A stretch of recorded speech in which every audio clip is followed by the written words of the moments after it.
ایک دفعہ کا ذکر ہے، سرسبز پہاڑیوں سے گھری ہوئی ایک چھوٹی سی بستی میں دو بہن بھائی رہتے تھے، رافی اور عائشہ۔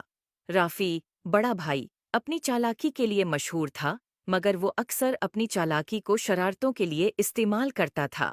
عائشہ، اس کی چھوٹی بہن، نیک دل تھی، مگر رافی کے شرارتی کاموں میں بے آسانی سے شامل ہو جاتی تھی۔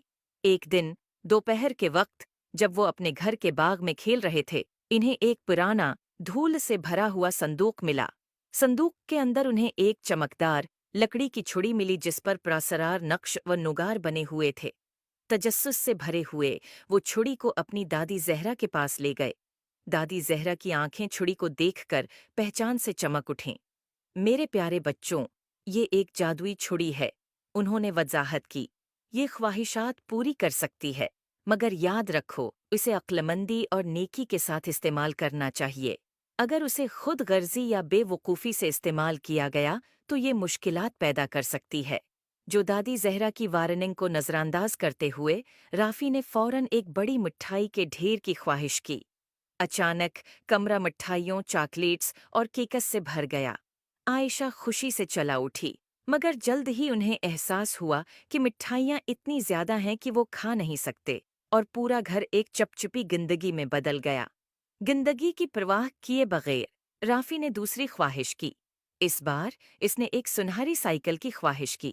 ایک چمکدار سنہری سائیکل ظاہر ہوئی، مگر یہ اتنی بھاری تھی کہ چلانے میں مشکل تھی، اور جیسے ہی رافی نے اسے چلانے کی کوشش کی، وہ ٹوٹ گئی۔ مایوس ہو کر اس نے ایک کے بعد ایک خواہش کرنا جاری رکھا، ہر ایک خواہش کا نتیجہ کسی نہ کسی مصیبت میں نکلا۔ عائشہ، جو یہ سب دیکھ رہی تھی، اسے دادی زہرا کی باتیں یاد آئیں۔ اس نے نرمی سے رافی سے چھڑی لے لی اور کہا، چلو اسے عقل مندی سے استعمال کرنے کی کوشش کریں۔ رافی، شاید ہمیں ایسی چیز کی خواہش کرنی چاہیے جو دوسروں کی مدد کرے۔ رافی نے ہچکچاتے ہوئے اتفاق کیا۔ عائشہ نے اپنی آنکھیں بند کیں اور بستی کے خشک کنویں کو تازہ، صاف پانی سے بھرنے کی خواہش کی۔ جادوئی چھڑی روشن ہو گئی، اور جب وہ کنویں کی طرف دوڑے تو انہیں کنواں چمکتے ہوئے پانی سے بھرا ہوا ملا۔ دیہاتی خوشی سے جھوم اٹھے اور رافی اور عائشہ کا شکریہ ادا کرنے لگے۔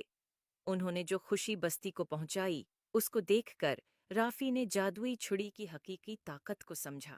اس نے اپنی پچھلی بے وقوفیوں کے لیے عائشہ اور دادی زہرا سے معذرت کی۔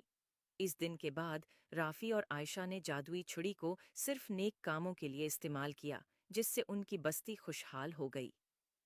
کسی ننما اخلاق اس کہانی سے سیکھنے کو ملتا ہے